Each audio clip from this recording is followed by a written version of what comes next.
175 million people log into their government, the way you log into Netflix, one login, taxes, pension, driver's license, digital signatures with full legal power.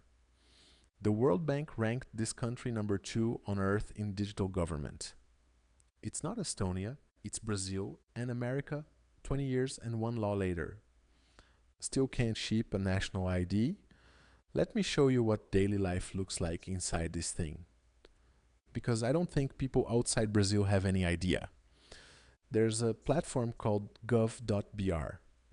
One account, one password, one face. Behind it, more than 4,000 federal services, plus thousands more from states and cities.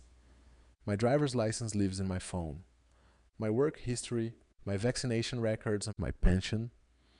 When tax season comes, the Revenue Service hands me a pre-filled tax return. My salary, my bank statements, my health insurance already filled in. I check it, I hit send, done. And here's the adoption story nobody designed. When the pandemic hit, Brazil paid emergency aid to tens of millions of people. To get the money, you needed a gov.br account. Need is the best onboarding flow ever shipped. Tens of millions of first accounts were created in months. Digital government here isn't a convenience for the rich. It's how the poorest reach the state without losing a day's work. And my favorite part, as someone who runs a studio, the signature. Brazil gave every citizen a digital signature with full legal validity, for free. On your phone, I've signed client contracts standing in the street. That feature alone has been used 500 million times. And the curve is vertical, from basically 0 in 2021 to over 200 million signatures last year alone. The government says this saves billions of reais every year. I believe it. Every signature is a notary visit that never happened. In March, 80 million Brazilians used this platform in a single month. That's not an app. That's a country logging in. Here's the frame I want you to keep for the next 10 minutes. Gov.br is not a website. It's an identity rail. The same move Brazil keeps making. Pix for payments, open finance for your banking data, now identity. The state builds one public rail, forces everyone to plug in. And the friction of an entire country drops at once. People love pointing at Estonia for this. Estonia is brilliant and it has 1.3 million people. Brazil runs this at 175 million accounts. That's the population scale of the United States. Nobody else has shipped identity at that size. Now, the part nobody outside Brazil knows, where this came from. Every identity system on earth dies on the same hill. Proofing.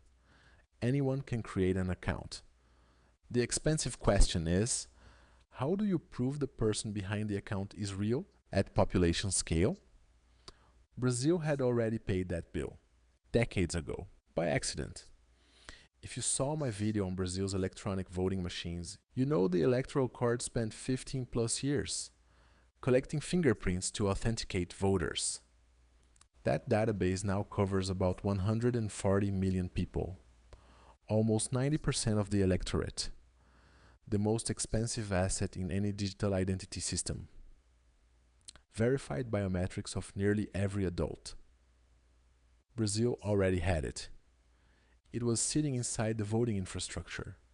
So when gov.br needed to know, is this face really João? It didn't start from 0. It pointed the camera at your face and checked it against the election database. That's why the system has levels. Bronze, basic data checks. Silver, your face against your driver's license photo or your bank vouching for you. Gold, your face against the electoral biometrics. 83 million people already hold gold accounts. Each level unlocks more sensitive services, the same way a product team would design permission tiers. And underneath it all, one number, the CPF, one citizen, one number everywhere. Created in the 60s for taxes, it quietly became the primary key of Brazilian life. You give your CPF at the pharmacy, at the airline, at the bank. And the new national ID card rolling out now finally makes that official. 45 million issued and counting. My pensioner story, because this is where it gets human. Retirees here used to stand in a bank line once a year to prove they were alive. Proof of life. Literally. Today the pension system does it by face recognition in the app. My grandmother's generation queued for hours. Now you look at your phone. Now flip the map. Congress passes the Real ID Act in 2005. A modest idea, minimum federal standards for the plastic card in your wallet. Enforcement finally began in May of 2025. 20 years for a card, and if you still don't have one, since February the TSA will sell you a $45 identity check per trip just to board a domestic flight. Digital ID, about 14 states put driver's licenses in phone wallets. Each one slightly different. There's a bill in Congress right now, just trying to get states to follow the same technical standards. Not to build anything, to agree on standards. And let me be fair, because this channel isn't about dunking. America does have login.gov, one password for government websites used by about 150 million accounts. But here's the difference, and it's everything. Login.gov opens doors. It doesn't carry documents, it can't sign a contract. It isn't a legal identity. America built a key, Brazil built the whole keychain and the house. The deeper reason is structural, and as a product person, I find it fascinating. In the US, identity legally belongs to the states. 50 DMVs, 50 databases, 50 cards. There is no American identity, there are 50. No federal product team can ship across that. And believe me, people tried. After 9/11, Congress tried standards. The states pushed back for 2 decades. Some still call a federal ID the mark of the beast. So America runs identity on a patchwork. A social security number that was never meant to be a secret and a plastic card from your state. One more data point, and it's a painful one. While Brazil's revenue service pre-fills your taxes through gov.br, the IRS killed direct file, its free tax filing tool for 2026. The official line, the private sector can do a better job. Same year, opposite directions. Now, before half the comment section calls this a surveillance dystopia, yes, there's a price. And Brazilians know it better than anyone.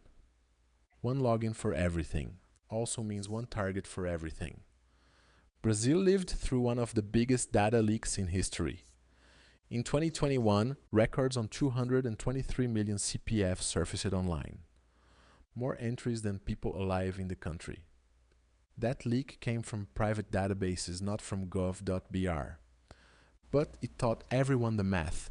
The more valuable the pile, the bigger the prize. And there's the quieter risk. The biometric base that validates your gold account was collected to run elections. It's now used well beyond elections. Privacy researchers here call it function creep. And they're right to watch it. Brazil does have a GDPR-style data protection law. But a law is a fence, not a guarantee. So what would I watch as a builder? Who gets to query the biometric base and with what audit trail? Whether consent screens stay honest as services multiply.